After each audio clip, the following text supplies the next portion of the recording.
Schedule 1 may look simple, but it's actually very complicated. People talk like they know how it all works, but they're often dead wrong. So I spent the last week reverse engineering the actual code for this game, just so I could answer your top 10 most asked questions in this video. We'll investigate things like which dealer is the best salesman, what exactly causes mixes to be a certain color, if adding more lights makes your plants grow faster, and whether or not heavenly quality is actually useless. My name's Big Willie, and I'm here to answer all of your questions, using facts instead of just making shit up.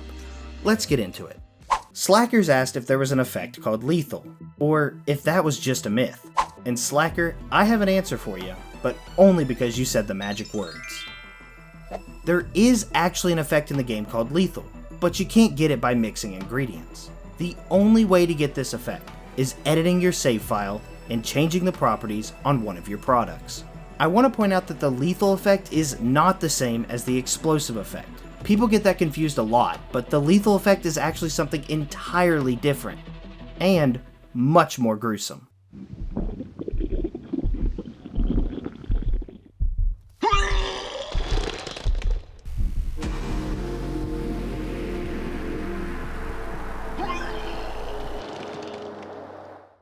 One commenter asked if the game hides all the trash and NPCs when you're not near them. And honestly, that's a great question, because if we're being real, optimization matters a lot in video games nowadays. Not everyone has a high-end PC, so making the game less intensive is incredibly important. And Tyler did actually have a little trick up his sleeve for this. You see, if you're more than 40 meters away from an NPC, they get turned into a little 2D sprite that he decided to name imposters. Since they're only two-dimensional, they're a lot easier for computers to load. Now, you won't really ever notice them while playing the game, but if you go into free cam and fly way up, then basically everyone is a tiny little sprite. As for trash, well, it never despawns. Every vial, every bag of soil, and every bottle is always loaded. Every piece of trash gets stored in a file in your save, and it never goes away, which means it's super important that you use the clear trash command. Otherwise, your game is going to run like shit. I know a lot of you don't like using the console, but clearing trash for optimization reasons doesn't void your achievements, and it isn't cheating. Mando was curious about what goes into determining a product's color, and the answer is the effects. As you probably know, when you add an ingredient to a product, it gets an effect. And these effects are the only thing that matters when creating the color of your new mix. For example, let's use the recipe from my Stash and Dash video. Take your banana, cuke, horse semen, and mega bean. Put them in the mixer and press begin. After the ding, you'll end up with this list of effects. The game then goes and looks at the first effect, paranoia, and pulls its color from the code, which is mauve. Then it looks at the second effect, foggy, and pulls its color from the code, light gray. Then it mixes them together to determine the final color of your new mix. So basically, when it comes to calculating the color, only the first two effects matter. And if a product only has one effect, the game just uses that instead. Which is why Sour Diesel is a light green, because it has the refreshing effect. Or why Granddaddy Purple is, well, purple, because it has the sedating effect. It's a pretty nifty system, but there is a slight problem. This algorithm only works for weed, because when formulating the color of meth and coke, the game, for some reason, only looks at the first effect, and doesn't ever mix it with the second one. Which I don't think Tyler fully intended to happen, but it might be a little too late to fix it now. Barney asked, are there any differences in the dealers, like how fast they sell, or is one better than the others? And to me, it sounds like it's time for a little competition. I handed Benji, Molly, and Brad 5 bricks of my finest alien balls. Market value $999 a pop for a grand total of $100,000 each. Then I gave each of them 8 customers and told them to go full hustle mode. Cue the montage.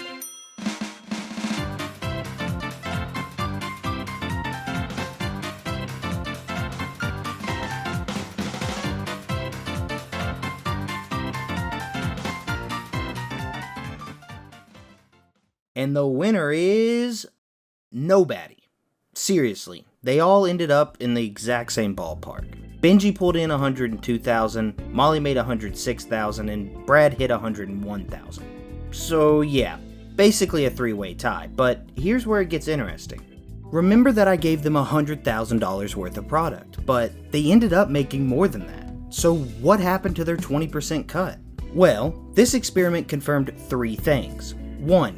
Dealers are affected by the price set in the product app. The suggested price might be this, but we cranked it to $999, and so the dealers sold it for that price. 2. NPCs still overpay with dealers. You know how when someone messages you for a deal, they automatically tip you a little extra? Yeah, they do that with the dealers too.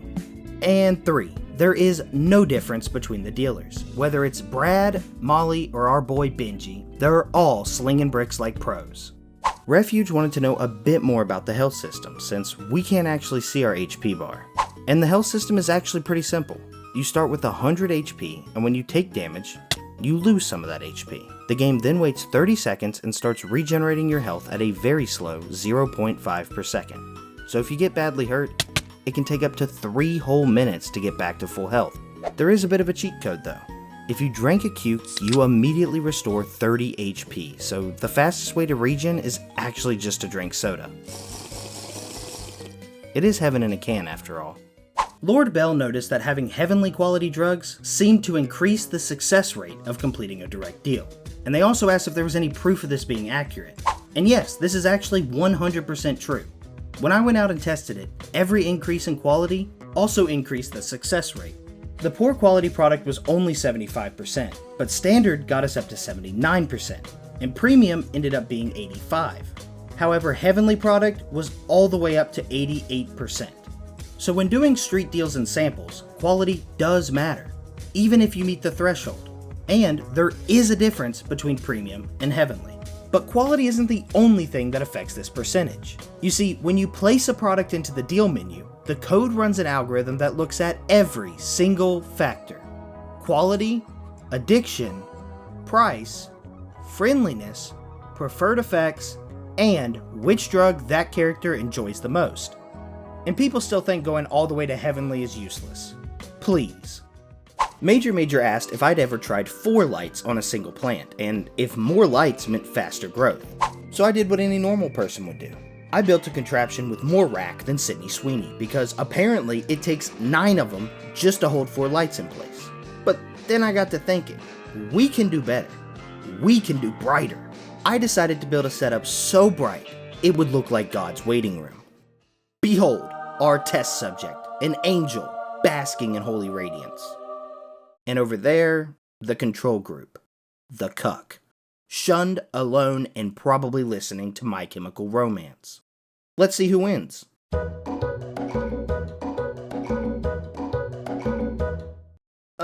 Yeah, so basically no difference, 6 minutes each, but at least one of them looks cool, and at the end of the day, isn't that what science is all about?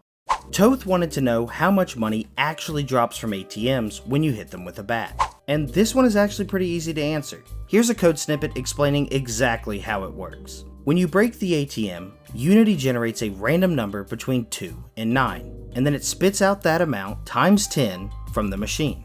To dumb it down a bit more, every time you whack it, you get between $20 and $90 for free. So go pick up the bat at the basketball court and get to whacking it. James asked if it was possible to do every deal yourself without any dealers, or if maybe there was a limit to the amount you could have going at once. And I honestly couldn't find anything in the code about this, which means it's time to run a little test. I booted up my main save with every customer unlocked, unassigned everyone from my dealers, set my product to available, and waited for the offers to roll in. Here are the results. There are a total of 62 customers in all of Highland Point. The first day we got 54 deals, the second day we got 50, and the third day we got 57. So we didn't get everyone, but I'm gonna say there's no limit to how many people you can schedule in a day, because some customers just don't order every day. Honestly though, I could not imagine doing all of these deals every night. It took me 15 minutes to complete all of them. That's basically an entirely new day, so you're kind of just wasting time. You should probably use the dealers. Jettle asked, if all the locations for deals are blocked off except for one, will customers automatically go to the open one? And honestly, great question. So naturally, I did what any responsible scientist would do. I illegally parked, went off-roading, and even took up extreme skateboarding. And eventually, I got an offer from our boy Sam. And guess where he wanted to meet? The skate park. Yeah, that skate park. The one that I had already blocked off. So I accepted the deal, arrived at the skate park, and Sam never showed up. He ghosted me. He ghosted me just like my ex did. So no, it doesn't work. The NPCs have free will, and they choose to use it just to make me relive my traumatic memories. And that's all 10 of your most asked questions. If you haven't seen it already, check out my other video where I answered even more Schedule 1 questions. And hey, if there's any questions you have that I didn't answer in this video, leave them below and I'll do a part 3. Or you can join my Discord and ask me directly. The link is in the description. Stay silly, y'all.